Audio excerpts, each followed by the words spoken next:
back in the day, back in 2017, everyone was saying like, this is how we're going to scale Bitcoin to 8 billion people. So the small blocker said Lightning Network and the large blocker said Bitcoin Cash or whatever.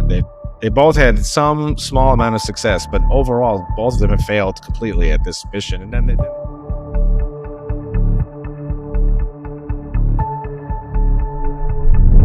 the culture in Bitcoin has become deranged, as I call it, where there's a lot of false stuff that's believed, and there's a lot of like invested interests. There's Michael Saylor, who wants everything to be corporate Bitcoin, so he doesn't want like privacy. He doesn't really want even features. He doesn't really want people to use the network.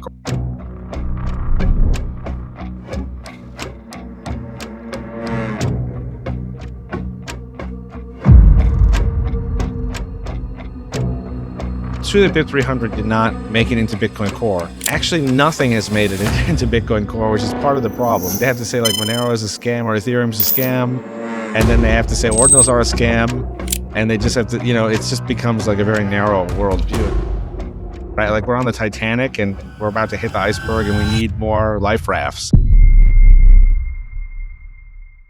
Supported by IGRA Labs, Atomic Programmability on a Casper blog tag. Cascade. Use your Casper without selling it.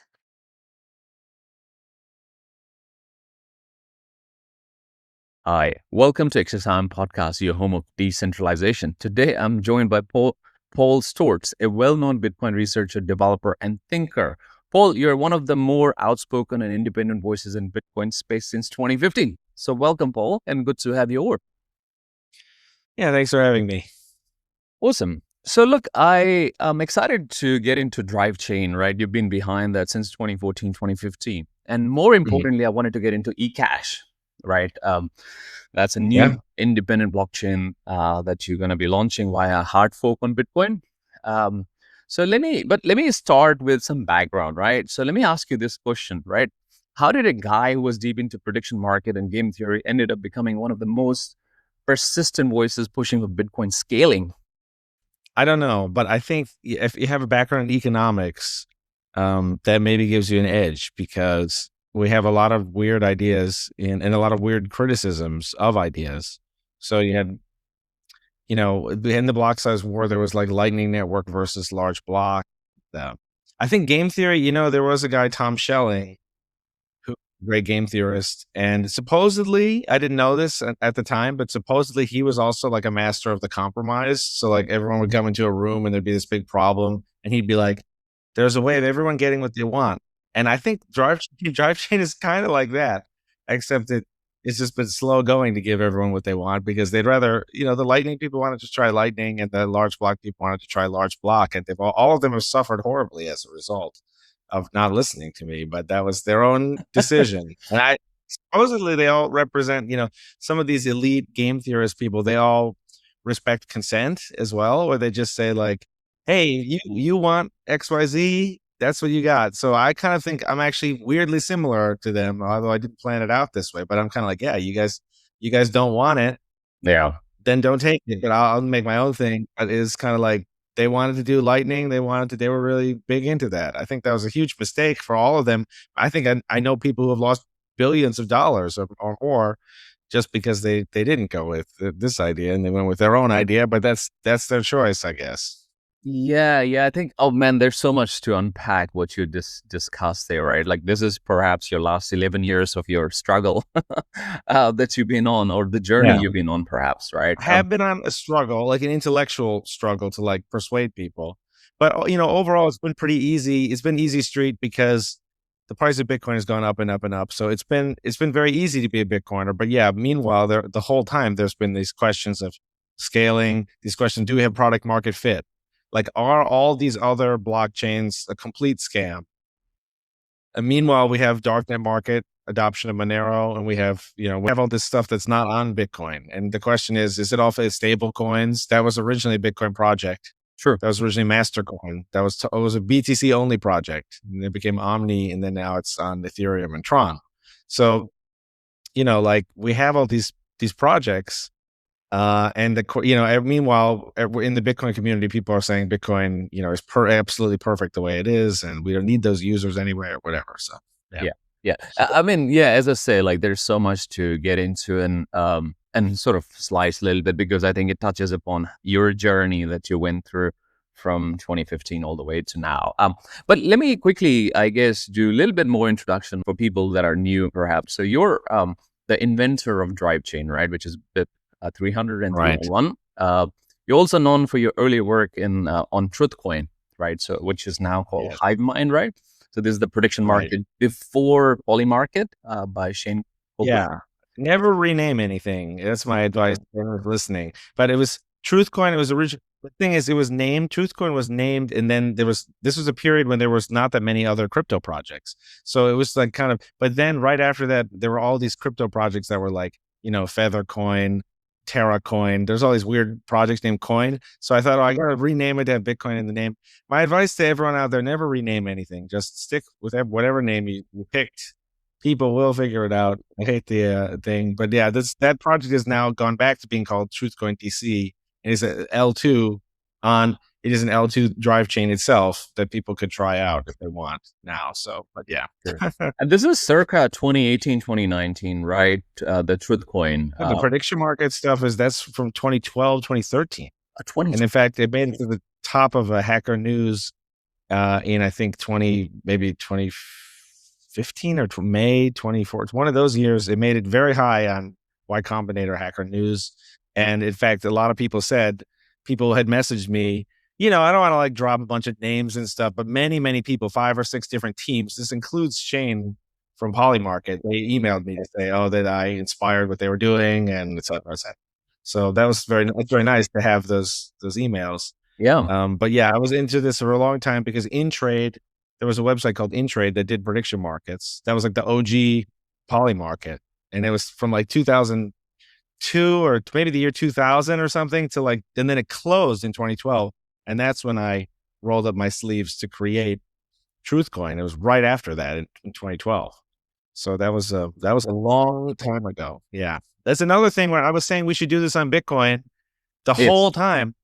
And then finally Polymarket comes out. It's not exactly as decentralized or like as crypto flavored as, but it was still like, it was like, oh, then, then of course, after 2024, everyone was like, obviously prediction markets are the biggest thing. Now you see it everywhere. Everywhere. Yeah. So yeah, again, I was right. Another chapter in the Paul was right the whole time book that's being written by the universe. 2 for 2 for Paul. But Yeah. I think, as you say, perhaps, it's I guess everyone loves Bitcoin, at least in the crypto communities, right? Or should love, at least from my perspective. But I think the only criticism people have had is the adoption, right? What does the adoption curve looks like, and what is adoption in terms of usability, not just holding coins, right? Because that could be considered as adoption. So we'll get into that. But third one I wanted to mention, right? So I mentioned obviously your work on BIPs, you work on TruthCoin, prediction market. And the third one is you're CEO of Layer 2 Labs, right? Which is again sort of connects back to everything we're going to discuss today. So that's great. So let's get into BIPs, right? Let's start from the top. You've been on BIPs journey for a long time. So for anyone who's new to BIPs, right? How do you describe BIP 300 and 301 to someone who's perhaps very new to this? It's a rough time to even bother learning about it because there used to be the case that all these soft forks were not controversial and we did multiple per year. So I think in quarter 4 of 2015, we did 3 and there was no controversy about any of this. Then the block size war happened. SegWit was like blockaded by miners, created this anger and acrimonious tension and discord. So, but before there were all these things called BIPs, and if you wanted to write, so like one easy one is a BIP 39, which is how we got from the 12 word, from having a wallet where you had to back it up frequently. We had this wallet.dat. You had to back it up like many times because your wallet would generate these new keys. Well, that's not entirely true. There was a different BIP about the HD wallets. But then still, there was like this weird file you had to back up. But after BIP 39, that's where we got the 12 words. And you just have the 12 words. And so BIP 39 said like, this is, the list of words and this is how it works, and et cetera, et cetera. So there used to be these things called BIPs. There still are, but it doesn't matter as much anymore. And now even the only BIP that that's getting attention is like 110, which is like you didn't follow the process at all and just kind of YOLO, just burst onto the scene, kind of maximum controversy way. So there used to be these things called BIPs that were like these little documents that just let you know, like, exactly when someone says drive chain, like, exactly what do they mean. And it used to be a pretty good filter too, because you couldn't just say such and such word. You could just be like, what do you think about reusable payment codes? There had to be like a document that had like all the details, and did a pretty good job of like rejecting stuff that just didn't have enough detail, and that filtered a lot of stuff out where people could just say, oh, what about my idea that we do such and then it's like, well, listen, you have to write down like write down all the steps. And so then that used to be cool. Unfortunately, now it's awful. And even now, there's like this weird prestige. There's something that I call the prestige economy, where in Bitcoin culture, you can get a lot of money and attention if you like write a BIP. This has been enormously distracting, I think, to those of us who just want to get work done. So now everyone's like, oh, yeah, what do you think of my new BIP? Whatever. I don't want to name too many names, but you get the idea that now it's become like a stamp of maybe esteem or quality or something. So there used to be this thing called BIPs. They used the ones, only a few of them were soft forks. Some just were informational or whatever. And, but all the ones that were soft forks, these were activated regularly. Now we've had no soft fork activation in sight. And so that's an enormous tragedy that we could discuss if you think people are interested. But that's basically it. Specifically, I guess, focus on the 300 and 301, which I think is a good way to understand the journey you've been on before we get to discuss eCash, right? So what are these two 300 and 301 BIPs that you've been sort of discussing for a long time and are the author of those two? Right. In November of 2015, so more than 10 years ago, I wrote this blog post called Drivechain. And it had all the details that you need, but it wasn't in BIP format. And in fact, it's actually very helpful when you have to write it in BIP format. It does help you. Like, you got to clarify some things. You got to let people know exactly what's going on. Now, so first I came up with this blog post, and then this was again, November 2015 was right before scaling Bitcoin 2. This is right before Lightning got really big. So everyone was all gung ho about SegWit and Lightning. So I was like, whatever, fine, fine. I was like, sure, I was kind of optimistic about it.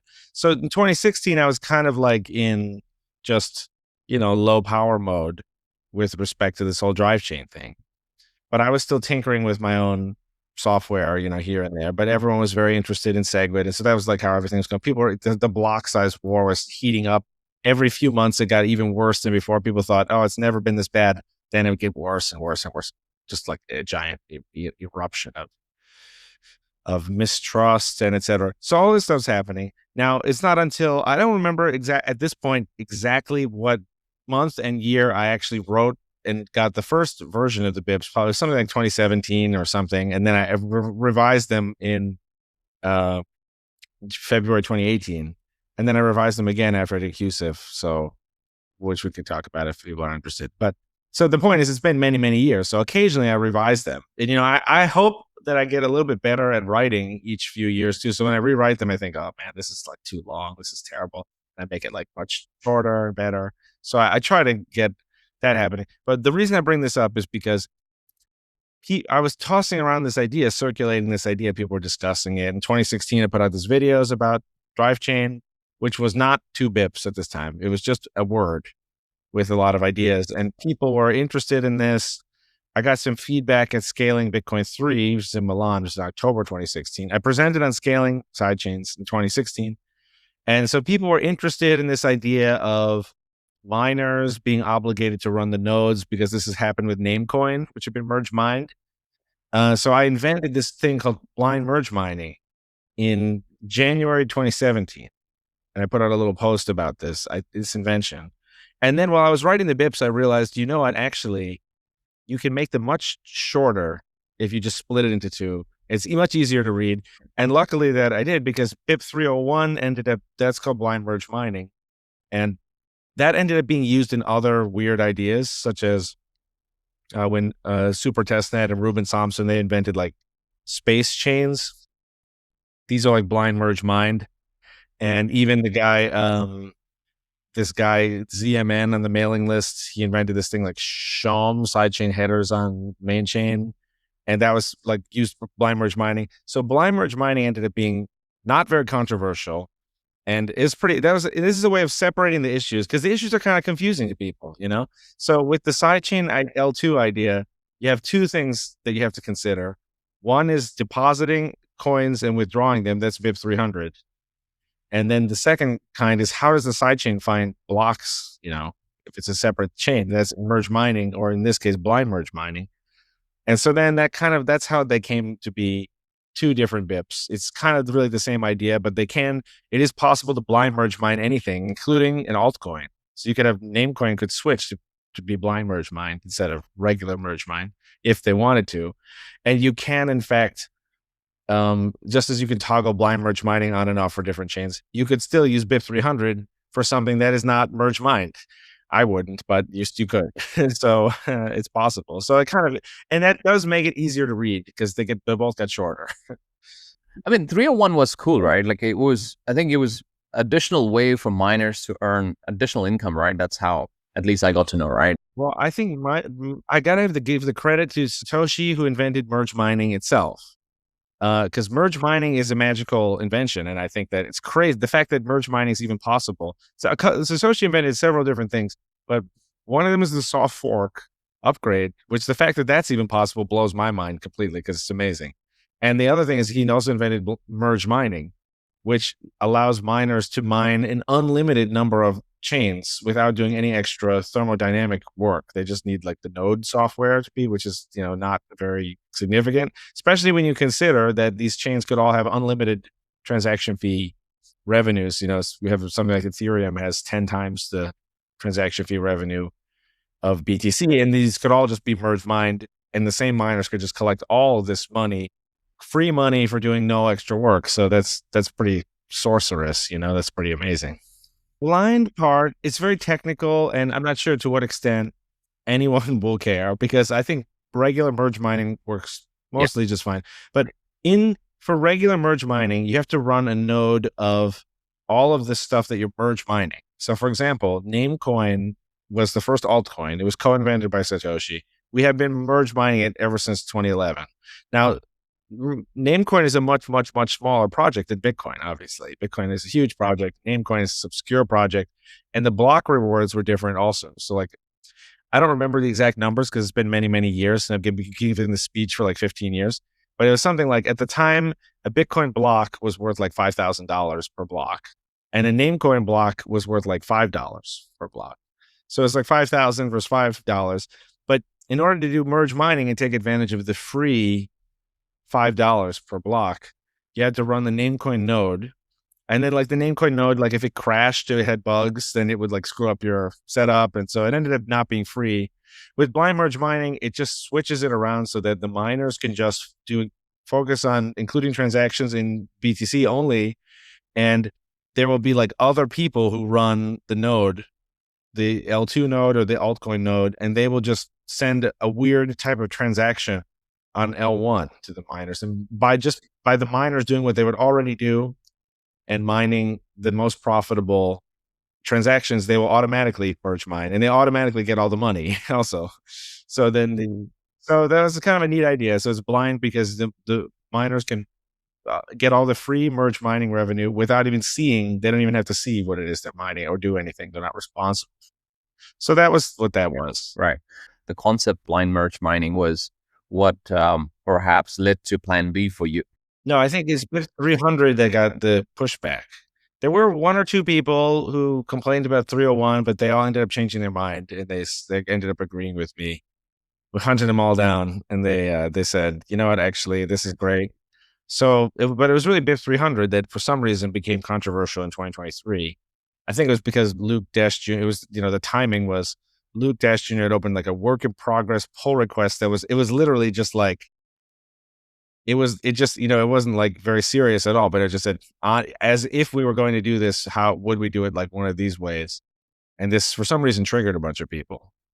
I still don't really know why, because again, it's a completely harmless, opt-in, ignorable soft fork, and it gives us all these benefits. But people were sort of triggered by it somehow. That's crazy. That's crazy. So initial plan was to get this soft forks 301, 300, 301 on Bitcoin, right? At some Right. stage, obviously, you pivoted to Plan B. Was it a recent Right. thing? Obviously, in earlier in the year, you sort of announced, or is it been on the sort of journey that, hey, look, if this doesn't happen, I have to, plan for Plan B somehow. No, I had the plan for Plan B a long time ago, but I was hoping that we wouldn't need it. And I kind of thought maybe like, why would we need it? Because this is just a good idea. Everyone makes more money and et cetera. But unfortunately, we do need it. And the reason we need it is because for some reason, the culture in Bitcoin has become deranged, as I call it, where there's a lot of false stuff that's believed, and there's a lot of like invested interests. There's a lot of people who have already sunk a lot of time and effort into Lightning, and they don't want to admit that it's a bad idea, or they've sunk time into some other company that's going to be embarrassed, or even as many Bitcoiners are actually altcoiners. They own some altcoins. There's a lot of strange people. People selling a book, selling a podcast. They sell like a way of life. You know, there's like these lifestyle people who are selling like carnivore maximalism, or there's Michael Saylor who wants everything to be corporate Bitcoin. So he doesn't want like privacy. He doesn't really want even features. He doesn't really want people to use the network or the proof of work or the blocks, because all of that stuff was designed for a world where you have this cypherpunk anonymity. And if you have everything with a legal team and everything with a mailing address, and you have, a stock ticker, and he doesn't want any of that. That's crazy. Yeah, I think I wanted to. One thing I forgot to mention, that you have been a critique of Lightning Network, right? Due to many things. Yeah. One is routing, liquidity, capital efficiency, pretty much all the reasons. So, can I quickly ask you, what's been the biggest pushback from the Bitcoin core around these drive chains? Right, you said 300 was the biggest reasons. Mhm. What were the actual like reasons? And how do you debate on these topics? Like, is it through, you know, like where all these chats happen these days when you're having the debates? Yeah, there used to be the Bitcoin Dev mailing list. Now I think it's not good at all. It used to be a very good mailing list. Now I don't even know. Like I don't even read it anymore. I used to read and write to it. We had some critics. We did a series of Twitter Spaces in 2023, 2024, and we invited people, and people would write articles at Bitcoin Magazine, and we would like reply. So there's a lot of stuff on Twitter. And then we had some critics, like one or two critics, we paid Peter Todd to type up his critique. His critique turned out to be like very, very, very wrong. And in fact, even after we paid him to write it, he sort of let slip that he didn't realize that software for it exists. So he's made a comment on stage at Baltic Honey Badger where he was like, no one's ever written software for this. But the software with the graphical user interface and with the working Zcash sidechain, that had been out for, 2.5 years or something.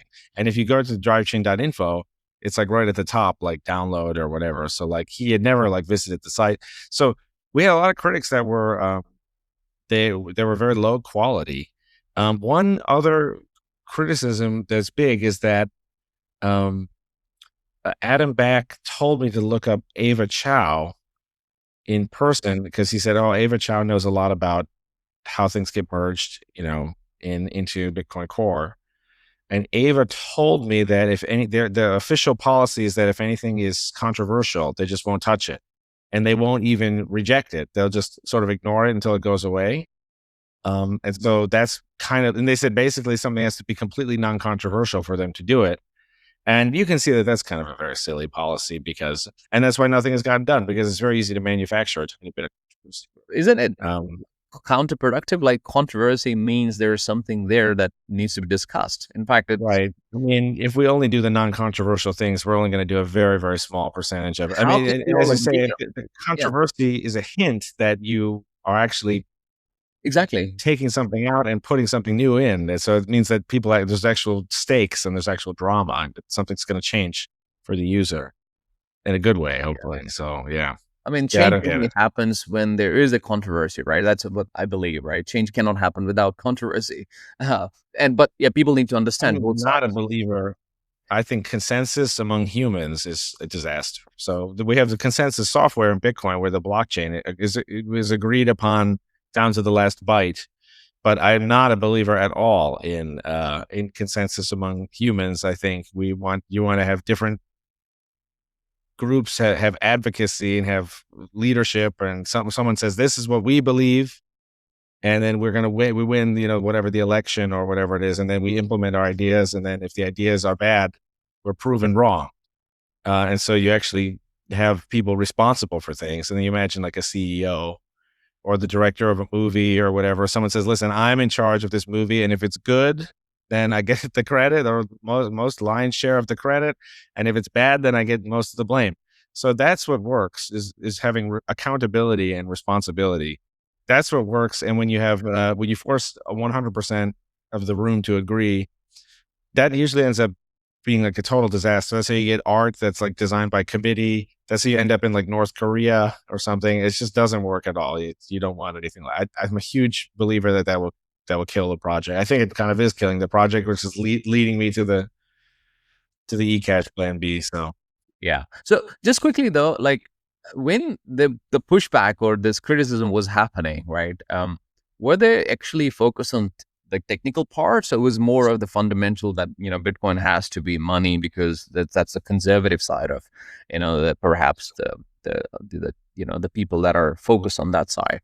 There wasn't any debate on the technology front. I don't think that looking back on it, I don't think any of them really understood it at all. And I don't even think it's that complicated, but you could look at Peter Todd was like the number one critic. He had never visited the site. He didn't even know that the software was out. Then when he wrote his critique, I did like a line by line reply to it in like this huge image, because it was like every single sentence and paragraph in it was wrong. So I wrote like a thing where I said, this is exactly where I had like basically a running commentary of the whole thing. And the whole thing is just full to the brim of mistakes. And even often the giant, he's contradicting himself in two very important parts of the argument. So even he's not like agreeing with himself. He doesn't even seem to realize this. So I was very disappointed in the technical critique. A lot of people were, again, they got confused about like the economics of it. Like they confused, this is going to sound really crazy, but okay. So like this guy, Alex B, he thought MEV was equal to whenever miners collect more money. So that was like wrong, but that was also bizarre because it was like the whole point of the merge mine part was that the miners would get more money and that this would align incentives and stuff.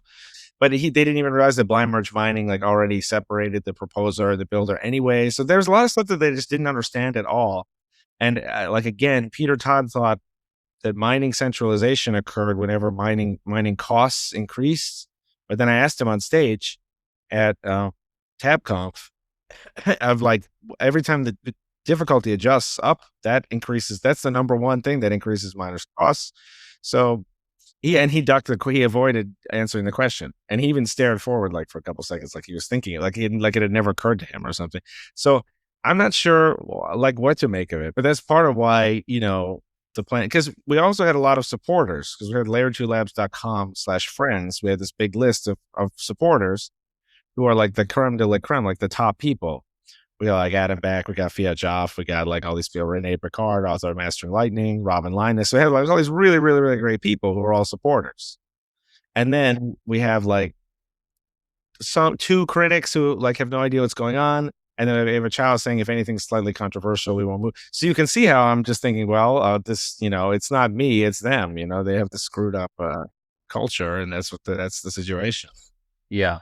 And just thinking very broadly, right? Like Taproot did happen in 2021, right? And that led to obviously ordinals and the sort of the growth that at least the adoption perhaps Bitcoin has seen on a different path, not as money. But Drivechain didn't catch their attention. They didn't really care about Drivechain, though it would have led to smart contracts, privacy, and other things. But they didn't connect. And they would have been out of the way on their own L2, and they would have been off the L.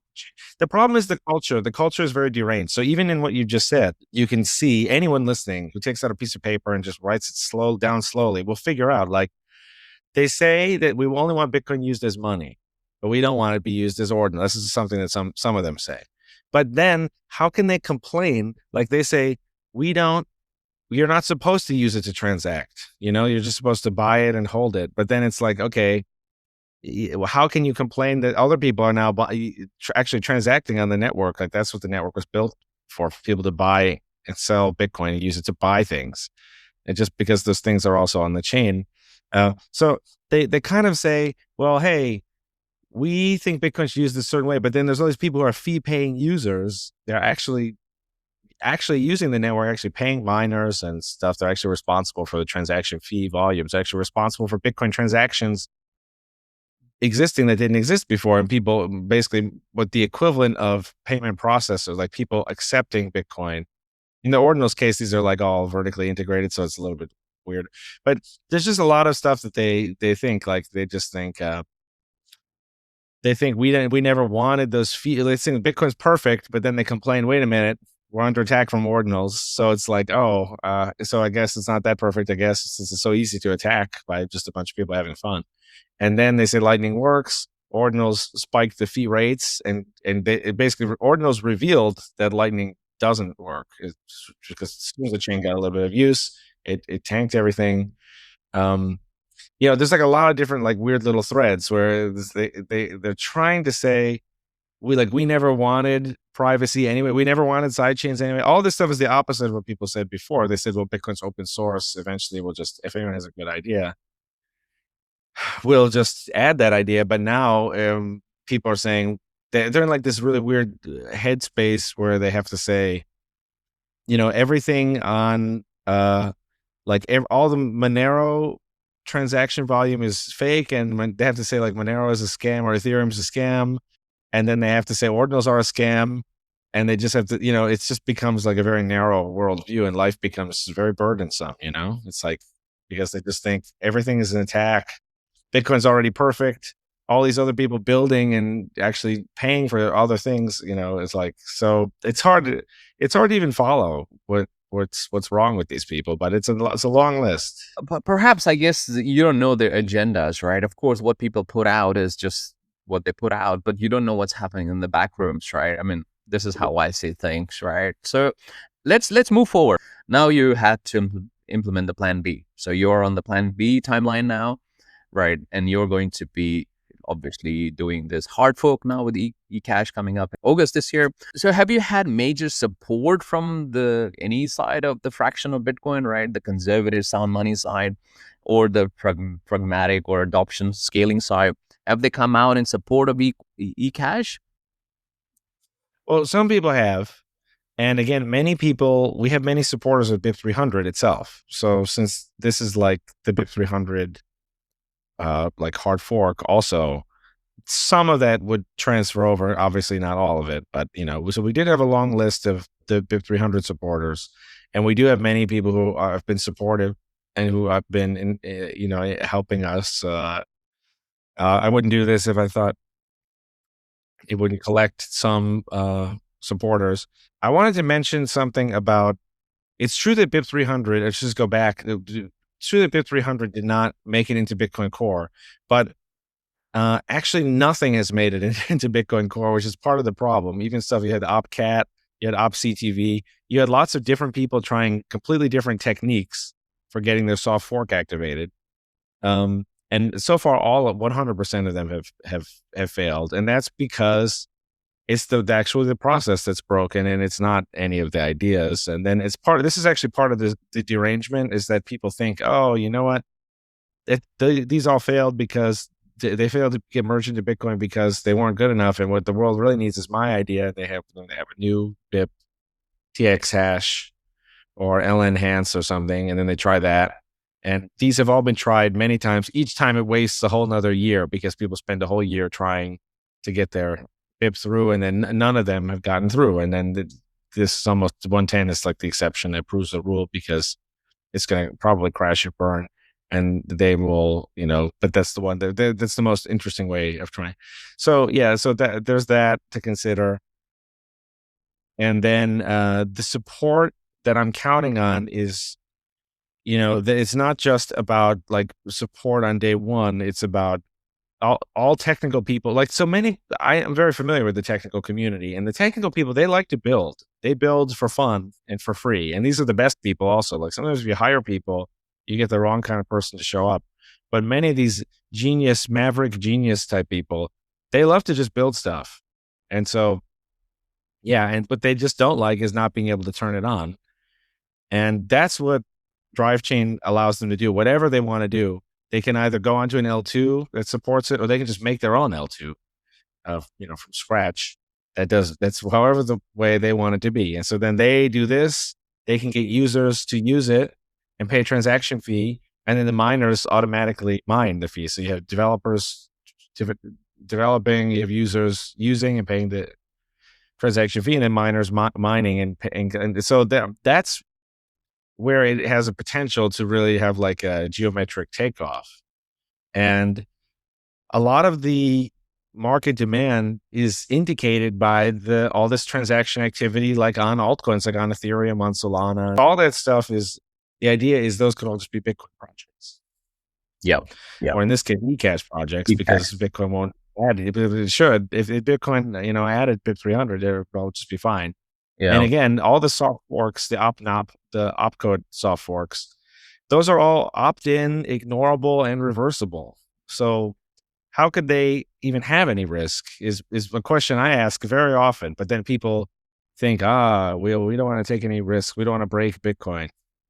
And I'm just saying, like, well, how could this possibly contribute to breaking it in any way whatsoever? And then, they don't really have an answer, but it's just, this is part of how deranged the culture is. So that's the problem. I just want to go back a bit before we get to discuss eCash. I would really want to focus on eCash, but I know you are very vocal about Lightning Network, right? SegWit really pushed Lightning Network. So, what's been the biggest, I guess, struggle / criticism from your perspective of Lightning Network? Like what Lightning hasn't been able to do so far? I believe that Lightning is kind of like Bitcoin Cash, where it's like it's had some small success, but back in the day, back in 2017, everyone was saying like, this is how we're going to scale Bitcoin to 8 billion people. So the small blocker said Lightning Network, and the large blocker said Bitcoin Cash or whatever. They both had some small amount of success, but overall, both of them have failed completely at this mission. And then they move the goalposts, and they say, well, it counts as success if we have like a few users that are happy every day or something. So that's like kind of where they are.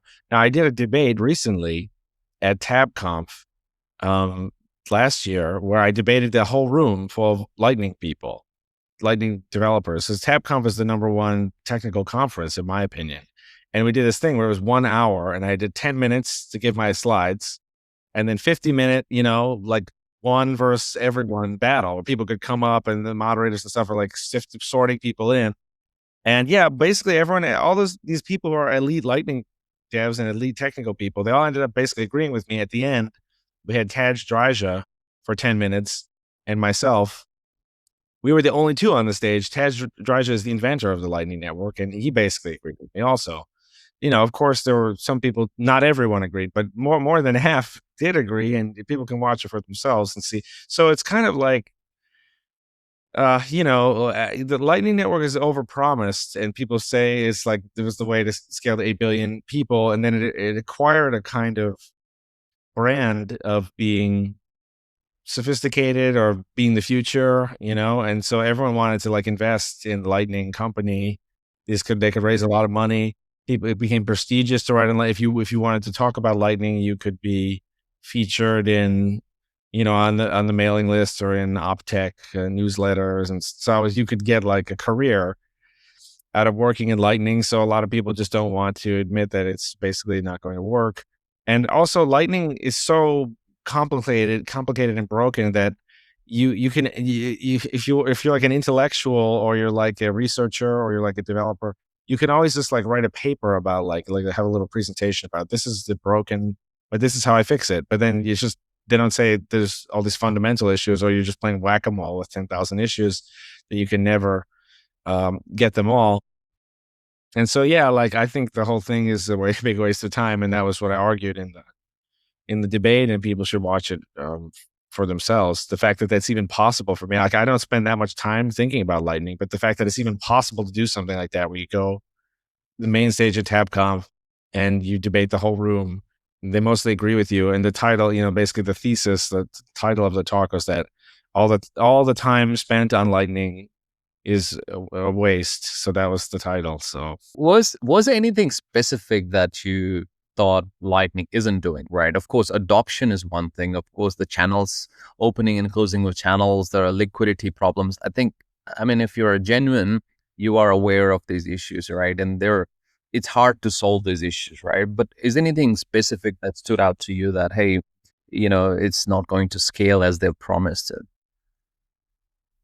well, I'm glad you brought that up, because really what comes to mind is that with Lightning, everyone's just lying to themselves about like how it works and what it's doing. So one example is that on Nostr, they have the Zap, the primal to primal Zap, where people are using custodial Lightning, and they have a Lightning icon, and then it appears to be a Lightning transaction, even though it is not a Lightning transaction in any way whatsoever. This is just not true. But but this is the tip of the iceberg. Many, many, many things, they have like the Lightning icon, or they have a Lightning name, but there's actually no Lightning transaction taking place. So it's like you get into like a self-driving car, like you get into like a Tesla, or Is like a it because there's Waymo. no liquidity there? I mean, it should work if the channels are open, right? Like you would think. But people don't even open a channel. So the channels don't. If you download the custodial Lightning to your phone, and then someone sends you, this happened to me at an Acapulco one year.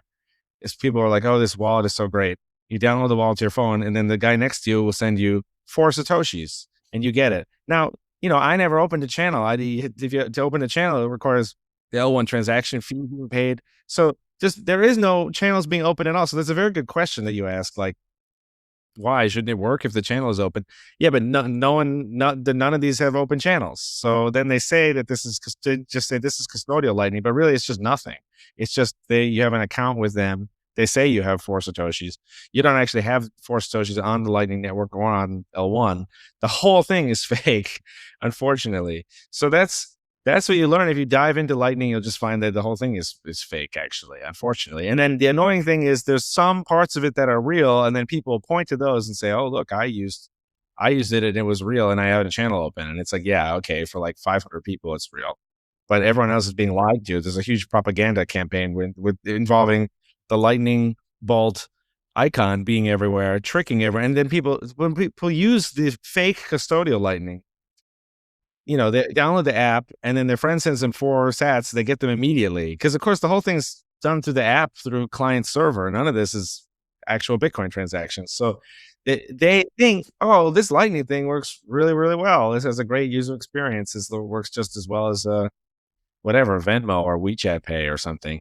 That's because that's basically what it is. It's not using the Lightning Network at all. It's just 100% centralized corporation thing. They just update the database entry, and so you don't actually have any cypherpunk property rights to Satoshi. So, but then all these people leave, and they leave the room, or they just think, wow, Lightning works so well. And then when someone like me says this whole thing is fake, they just think, that guy's a liar. Yes. I personally have had experience where I tried to open a channel 2022 was for a business I was running back then. And it was impossible, not just to open, but to find people, because you have to find other channels. It was impossible to find those channels. Yeah, it doesn't work. All the people who try to do it the right way, all the people who this is a perfect example of the cultural derangement of BTC, of which there are many examples. But this Lightning is the crown jewel, maybe, or the perfect example, because you have, when people get really excited and they fall for it, basically, because they say, oh, everyone is supporting Lightning, whatever, Blockstream, and they work on C Lightning. Could it really all be fake? No, of course not. So people think this is going to be Lightning is going to be the future. So then they roll up their sleeves, and they try to get the actual knowledge of how it works. And they say, oh, I want to learn. I want a real Lightning channel where, and I don't want to have custodial. They try it. This is a small minority of the population. Most people just want to just conform, just go on with whatever their friend is doing. Very few people actually want to check it out for real. And so it's a small number of smart people who try to open the channel. Then they're like, oh man, this really isn't worth it at all. And then the channel gets uncooperative closed by someone. And so, or you disagree on fee rates, and then your software does the uncooperative close, and then your money is stuck for 2 weeks. And then everyone's like, this is terrible. So, unfortunately, it is terrible. I mean, I hate to say that I hate to be so negative on it, but the time has come for us to, speak honestly about how unrealistic it is that everyone will. And the other thing is to like, okay, here's some other weird stuff about Lightning. I mean, we can go on and on forever about Lightning Yes. Network, I want to talk but like, cash though, but yes, please, let's wrap this up. yeah, the whole point, the whole dispute in the block size debate was it was large blockers versus Lightning, kind of. And again, I was pro Lightning for a really long time, like until 2022. Then I did some napkin math, and I was like, oh man, this is like hopeless situation. I published this to the Bitcoin Dev mailing list, and then now over time, it's been slow going, like over 4 years. Now everyone is starting to agree with me. This is another chapter in the book that I'm me being right about everything, but it is what it is. So the Lightning, the debate was, we don't want the large blocks because it's too difficult to run a full node when the blocks are large. So when the blocks are small, it's easier to run a full node. Now, the kind of the flaw in that is that every Lightning transaction, in order to use the Lightning Network the right way, you need a full L1 node yourself. And it turns out that this barrier is too much for basically every normal person to jump anyway. So from their point of view, both of the nodes are equally expensive, which is like, I don't want to say infinitely expensive, but they're past the threshold. So this whole, rise in Detra, the whole point of it was to avoid a node that was too expensive to run. But most people don't want to run the Lightning node or the L1 full node that every single Lightning node would require. And Satoshi was right about SPV being what most people would have to use, and that the full nodes would be used by people who process a lot of incoming BTC transactions. So that's just yet another thing. But there's a whole long list of stuff that doesn't work with Lightning. You need the online hot wallet to receive money. We talked about liquidity. I in the talk at TabConf, I mentioned there's a catch-22. There's a lose-lose situation where if L1 fee rates are low, you don't need the Lightning Network, and it has all these disadvantages for no reason. If L1 fee rates are high, actually the HTLCs in the Lightning Network don't work because it's too expensive to enforce them. So it's a lose-lose situation. There's not enough block space to open channels for everyone on Earth, or even a tiny 1%. And especially if these channels last 1 year, on average, there's nowhere near enough space for people to use it. So the whole thing is totally dead idea. Meanwhile, internet speeds, computer speeds have improved. And so having the optional large block L2 has just become more and more and more and more attractive over time. It's never been better. The ratio of Drivechain superiority to Lightning gets better every year, and it's never been better than this year. All right, I think I'm happy to move to eCash. I think that's a good build up to get to eCash. So why don't we perhaps discuss, right? So now Plan B is activated at some stage. Activated, of course, it was planned a long time ago, but it's activated at some stage. So now eCash comes in picture, right? You keep SegWit, you keep Taproot, you do shrink block size by 10x or something, right? And then obviously this leads to activating of Drivechains, right? So why don't you quickly take us through what the big technical plan is before, and then I'm keen to get into the rest of the details. The idea for L1 is to keep it very, very similar to Bitcoin Core or BTC, like as similar as possible, both now and in the future, because I don't want to be in the business of like competing with Bitcoin Core even. And then many of the L2s, they should just be copies of whatever works that people like. We built like 7 from scratch that I think are like actually going to be super popular. But, we can also, in the past, we've built various ones that are just exact copies of existing altcoins that people like. And so the idea is not so much that you're betting on me to run the project better. That's not how this is supposed to work. The idea is actually, I'm saying, do you want to live in a world where it's either Bitcoin Core or Litecoin or Bitcoin Cash or Ethereum? Or would you rather have a world where it's basically all the exact same software, but just one currency, same 21 million coins shared by all of these? And whenever someone wants to invent a new thing, like if they invent a new altcoin, we can copy it over, or if someone wants to launch their new thing, they don't have to go through the BIP process, which doesn't work anymore. They don't have to wait for soft fork activation. They can just either, there could be L2s that activate whatever soft fork they want, where the L2s are going to be competing for users and competing for developers. Or you can just make a brand new L2 and, that's encouraged. So the idea is more of just spontaneous order. It's like a Hayekian libertarian thing where you have entrepreneurs and I'm just freeing them up to compete. The whole thing is not like going through me. The true capitalism. Yes. Right. So you launch eCash in August this year, right? At the block 964,000, right? With 7, you said 7, right? 7 different drive chains, right? So what are these drive chains, right? I read Thunder, Z-Side, Truthcoin. Obviously, we talked about CoinShift, Bitnames, BitAssets, and Photon, right? These are 7. That's right. Yeah, Thunder is just a very optimized large block L2. So it's like as efficient as possible from the software side. And, we made it really, really efficient. Like it can process like 960 megabyte blocks very, very quickly. And we have tests that people can look up the exact tests run and they can see the exact numbers for themselves, which I encourage people to do if they're interested. But that's just one type. So the idea is we'd launch one of those, and then as it got more and more used, we would learn about how to improve it further. We eventually would launch like a second one.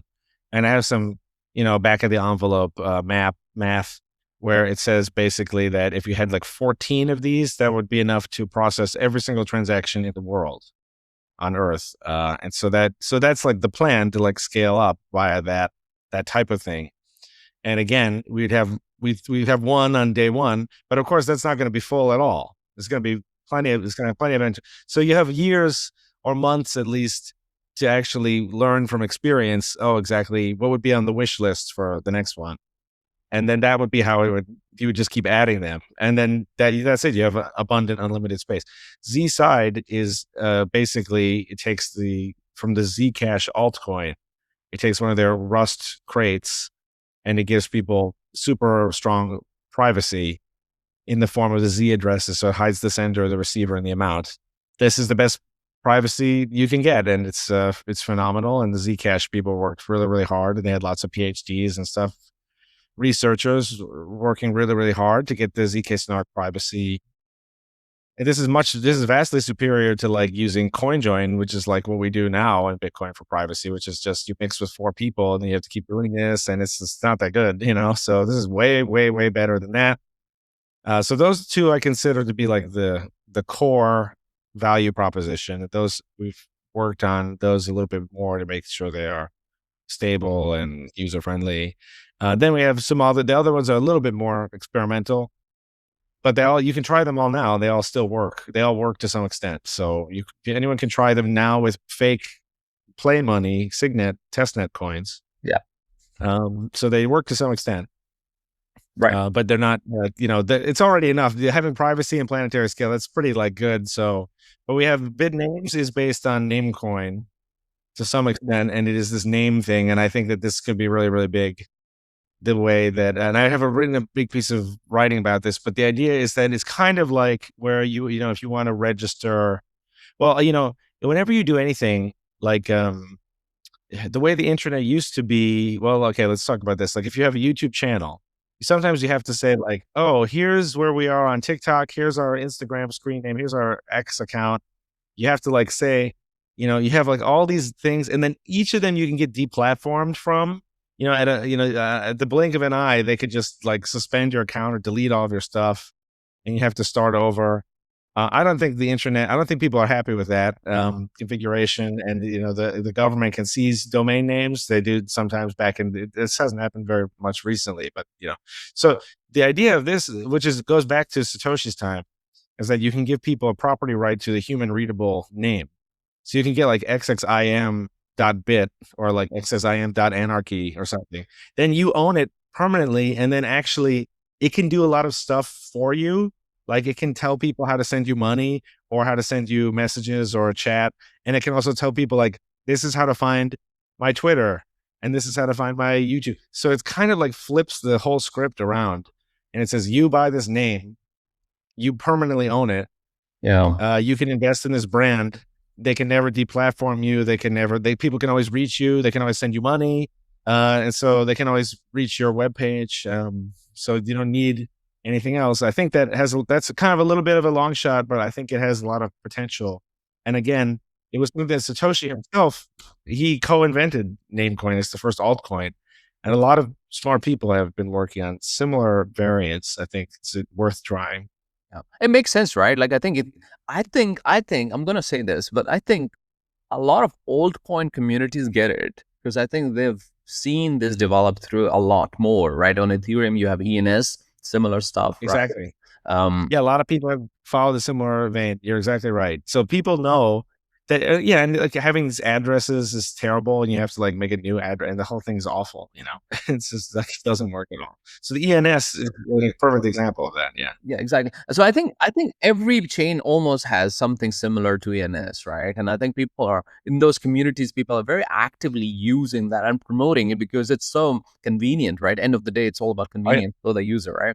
So I think it really, what I wanted to say is like, I feel that it's more Bitcoin hasn't embraced those things. I completely agree. Yeah. And again, all this was invented in Bitcoin. This has happened many times where something is invented in the Bitcoin world, and then it goes nowhere for like 10, 15 years. And then of course the altcoin people do it. Even like Bitcoin SV had, I think that was called cash tags or something. So a lot of people have done this idea, and it's a great idea. Yeah, makes sense. So on the technical front, you are changing a couple of things, right? Which I got to know. The first one is the block size. You're reducing it 10x, and obviously difficulty, adjustment. Right. You're going to change those two things. So perhaps take us through difficulty adjustment. I get it, right? Well, I actually think that we don't need, an L1 doesn't need that much block space if most of the transactions are on L2. So the smaller block size means that the project's more decentralized. It means that it's easier to run a full node. And the other thing is, since in the conception of Drivechain, you have the L1 is mandatory for everyone, but the L2s are optional. So the mandatory piece should be less expensive. And this is just in equilibrium phase. The blocks in BTC aren't even that full. Like, I actually had a lot of thoughts about doing this like years and years ago, but now it turns out I don't think it will even matter that much, because like whether we even did it or not, because the blocks in BTC are not even full anyway. So they are not even, they're not even 1 megabyte or 4 megabytes filled up, because we've waged this crusade against users. So I was thinking, like years ago when I planned this, I was kind of thinking about how like Bitcoin Cash had larger blocks and Bitcoin SV was like, well, actually, we're the larger block, and you could like outflank from like a positioning point of view. It's not even going to matter, because the very, very few people use BTC, and because we've waged this crusade, this ideological crusade against the users of BTC. That's part of the problem. So it's, but yeah, that's part of the thinking behind that. Right. And what about the mining difficulty adjustment, right? I think that's a perhaps easy one, but it's good to touch upon that as well. Yeah, we need to do intentionally something to split the chain off. So you have to like break a rule. And of course, there's going to be, at first, it will have a much lower market price, and it will have much fewer people involved. So the value of each block will be very small. And so the miners will mine if there's a difference between the market value of the block and then their cost.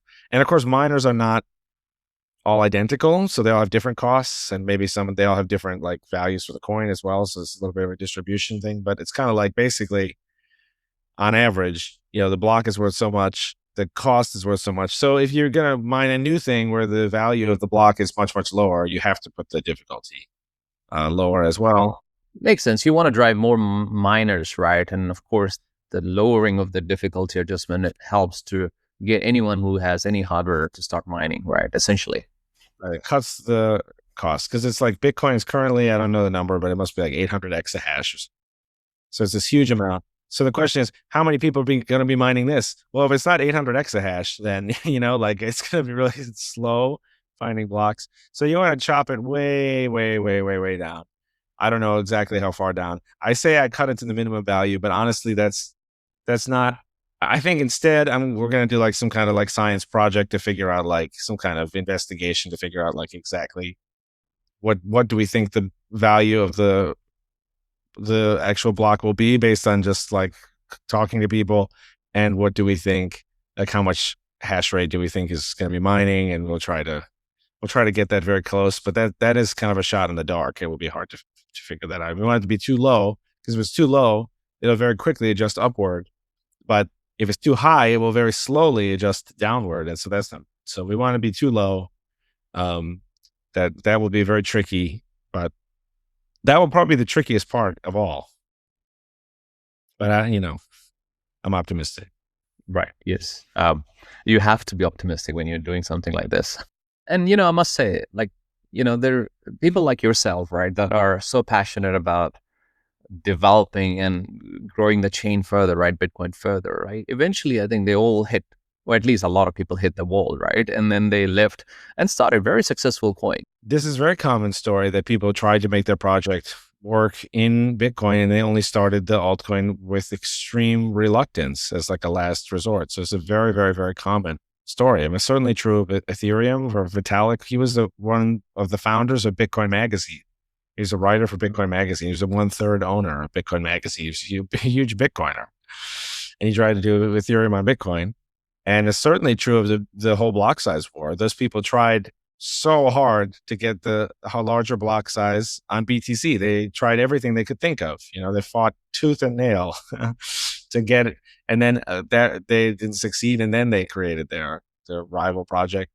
As I've already explained, about Omni, Mastercoin, all that stuff. That was Tether, all that stuff. That was a Bitcoin only project, and it just escaped into it. So it's very, very, very common that Bitcoin has just passed on innovate for Polymarket, also with prediction markets, where it was kind of like, well, Bitcoin either rejects or it's just too slow to pick it up, and then it leaves a lot of economic activity for someone else to take. And yeah, I think that's very common. It's a very common story across the board, I think. But yes, so let me ask you then, a controversial side of eCash is the coin allocation, right? So so essentially what the plan is, right, on eCash chain, not on Bitcoin, I just want to highlight because I think people get confused, right? 500,000 of the 1.1 million coins linked to Satoshi's wallet are going to be manually reassigned at launch for early investors, developers, and funders, right? So that's your plan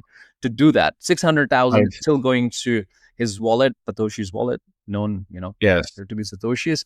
So this has obviously caused a lot of controversy within the community, right? As a theft narrative, as a social contract violation. Yes. A lot of people have very strong opinion about it. What's your take on this? It's true that they have a strong opinion, but I think, if you kind of like actually unpack it, like it doesn't make any sense what they're saying. So a lot of these people want to have it both ways, where they say this is a terrible project and it's going to be worth nothing. But then they also say, wait a minute, this is going to be really valuable, and you're depriving Satoshi of this incredible amount of property that's rightfully his, because this eCash is going to be so valuable. So they kind of want to have it both ways. They also kind of masquerade. They pretend as if like, oh, if we change that detail, then they would be more open-minded or more support. But a lot of these people would have hated it anyway. Yeah, exactly. It's all fake. So that's what I think. What they don't like is that it's what an ingenious decision it is, because we're sacrificing the chess piece. We're saying a lot of these people are not going to like it. We know it's going to be controversial, but now there's like something in it for the early supporters.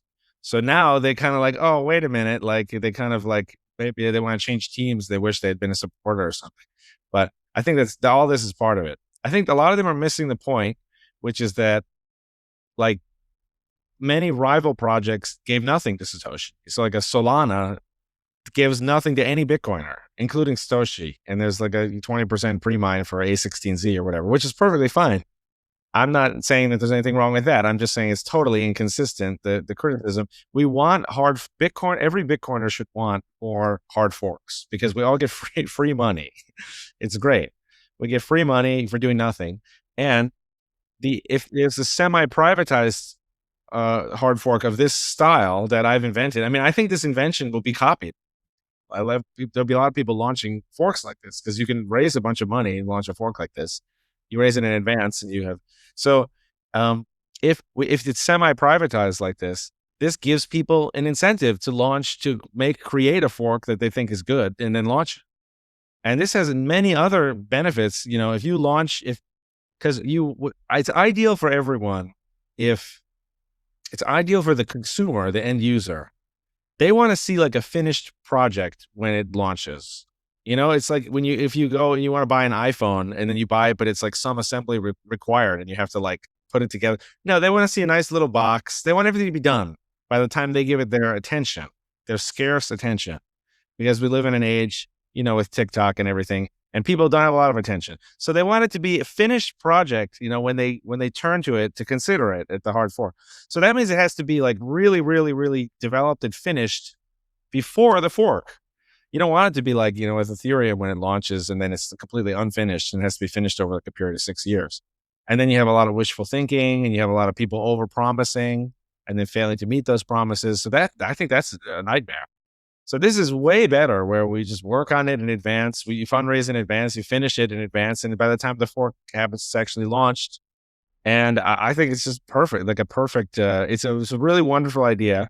I'm not surprised that people have grabbed onto it, but I think it actually ended up helping us a lot because people just couldn't resist talking about it. So it got like an unbelievable amount of media exposure, this one idea. One other thing I'll mention is that I think it's kind of funny, like if you just walk up to someone on the street and you tell them, hey, there's this new fork, it's going to take Satoshi's coins, like, what do you think? They're going to think, well, I don't like that. But they don't like understand like everything else that's like happened. So I think that's a funny aspect of it. Like if you just walk up to people and say, hey, do you think the government should raise your taxes? They're just going to say no. But then if you go up to them and you say like, hey, do you think the government should like build a park over here or like improve the highways or improve the schools? Then people will just say yes. But it's like, those are kind of like the same thing. So you have to consider the whole bundle. It's like a package deal. So there's a lot of funny stuff going on with that. But I think that's fun. It's a fun, I've gotten that question many, many times over the last weeks. I bet. I think it's, I guess it's a little bit of deviation from the social precedent that's been set by a few coins, right? Like by obviously Bitcoin Gold, SV, I think they all kept 1-to-1, right? People are like trying to figure out what they think about it. But this is a big improvement because the pure fork means that everyone who hated the idea and fought against it every step of the way, and everyone who worked hard to make it a success, that means those people are treated equally. And then you're only going to live in a world where you're relying on altruism. And you have to have like an independently wealthy, altruistic person make the good fork. And how many good forks are going to get made in that world? Far fewer. So like, why just privatize it a little bit? Some other like obvious points, like, Satoshi has clearly abandoned these coins and he clearly would be just fine with 600,000. It's kind of like, some of it is just, you kind of think like, okay, yeah, we care about property rights. You can't, just because someone's rich, you shouldn't steal from them. Obviously, everyone agrees with these things, but it's kind of like, I do think it's funny that people have picked up on this one part. And it does speak to like, I think, just how uninspired people are. Like they don't like, are they really serious about any of this? And of course the answer is no, because that's one of the points I made and you were nodding along, is about like, if we change this detail, then all of a sudden these people would be like huge supporters? Like, it's ridiculous. Of course not. No, it's kind of like, whatever. The whole thing's a farce. Why not just, just play it out? No, totally. I think, that's why I wanted to bring it up, because I felt, there's two sides to obviously every argument, but it felt like, hey, if it's just because it hasn't been done doesn't mean it's actually a bad idea, right? Getting 600,000 eCash they didn't have before. So it's like the whole thing is kind of like can you steal something that you just created like 5 seconds before? It's kind of like the whole thing's kind of, but I think it's fun. It's giving people a lot to think about. And I enjoy being controversial to some small extent. I like the idea that I'm making people think a little bit. So whatever. I mean, I would have liked to see more. I saw a bit of that when I was doing research, but I would have liked to see more of the technical debates, like what type of application Drivechains, those type of things. Yeah, I think, but it's good for us to get any kind of That was probably people who wouldn't have talked about it at all, because the talking about the technical thing is really hard. You have to actually figure out what you're talking about, and it might be wrong. Let me ask you this wrap-up question, right? I've taken quite a bit of your time, so let's wrap this up for this session. Love to have you back. But let me ask you this thing, right? Where do you see eCash in 2 years' time, right? Do you think you'll follow the path of previous hard Bitcoin hard forks, right? With amazing initial hype and then faded away somewhere? Or you think it'll become something more dynamic, thriving? What do you think will happen in 2 years' time? Well, I certainly hope it's a big success, but I think it's less than 50% likely to succeed. So I just want to make that totally clear. This is something of a long shot. I don't think it's that long, but it is less than, it's certainly not guaranteed to work, and it probably won't work. I don't really know why it won't work, but it's just hard to make anything new work at all. And so I'd just like to clarify a few things, like that I'm not like selling my BTC. I see this as like a very important life, right? Like we're on the Titanic and we're about to hit the iceberg, and we need more life rafts. So that's like what this is. And maybe the Titanic will just miss the iceberg and we won't need the life rafts. And then I'll look like a complete idiot and everything will be fine. And that's what I hope actually happens. I hope that happens. That'd be great. But that doesn't fit with, all these stories we've been telling about how deranged everyone is. Everyone's lying about lightning. People don't even realize to the extent to which everything is screwed up, and because they can't talk about it. So yeah, I don't know, but I do think that the hard fork, the first day and the first month and the first year, that's like the big debut. And I think we've done a lot of things that the previous, like the Bitcoin Cash didn't do. Even simple things like we announced it in advance, whereas Bitcoin Cash, it was like already made, and then there was Segwit 2x, and the large blockers were saying, ignore Bitcoin Cash because we got Segwit 2x. And then later, like 4 months later, they were like, oh, actually, we changed our mind, or 5 months, or whatever it was. So they were like, so that's kind of weird. So I'm not doing that. And we're not doing much other stuff. Like we have it kind of finished. So it should be ready on day one for people to start figuring out like how they can interface with it and what they think of it. So who knows? But yeah, I think it's more likely to fail than not. But of course, if it succeeds, it will, if I'm right about even half of the things that I'm claiming about how everyone wants side sheets, everyone wants merge mine fees, the Lightning doesn't work. If I'm right about like even half of these things, then it will slowly grow to dominate the entire crypto industry. So it's kind of like less than 50% chance of success, but if it succeeds, it will skyrocket into the top 5 or even beyond. So that's kind of like the situation. And I have no delusion about how difficult it will be and unlikely. But on the other hand, I know I've been a 24/7 member of the Bitcoin community for a very long time, like 15 years or something. And yeah, I know like just how screwed up everything is. It's very, very, very, very screwed up. And we discussed only a few parts of it, but the culture is very deranged, and we got a lot of crazy people. And then we have just a lot of too many people who have like specialized, so they can't really even talk to each other. So like you can't even talk, technical people and miners and big stakeholders, they can't really even talk to each other anymore because it's so big. And like people have like security details now, and they get too much email spam and they don't read it. And everyone's worried about what does everyone else think. So I think it's poised for disruption, actually. I don't know if it'll be this project, and even if this project is the maximum chance, I don't know if it will succeed. But yeah, there are an enormous number of huge problems in BTC that everyone is in denial about, which is even, another issue that people can't even talk about the problems. Because as you certainly know, if you're just on social media at all with big, everyone just thinks, oh, everything's perfect at Bitcoin and every criticism is FUD. And yeah. And the people, it's like, doesn't matter if someone who is in Bitcoin for 15 years and is an elite technical commentator, someone who joined like 4 months ago, who saw a YouTube video by someone, they'll think, oh yeah, of course, there is no security budget problem or whatever. We don't need privacy in Bitcoin because we have treasury companies or whatever. So that's kind of where we are. So yeah, I think I'm gonna be optimistic, but yeah, it is a difficult thing. It's a bit of it's kind of like you go to the roulette wheel and you put it on the bottom third or something. Maybe you put it on. We got I'm thinking like we got 12 to 15% chance. But yeah, it's very asymmetric because what do we really lose if it fails? It's kind of like a little embarrassing. I already don't care about that, and it's like we're going to get a lot of attention on these ideas. So actually, we lose almost nothing, and then we have this crazy upside. So it's I think it's quite a and a hard quite a fork. good A hard fork after 9 years, right, or roughly around 9 years. So I think for a lot of people, it's exciting.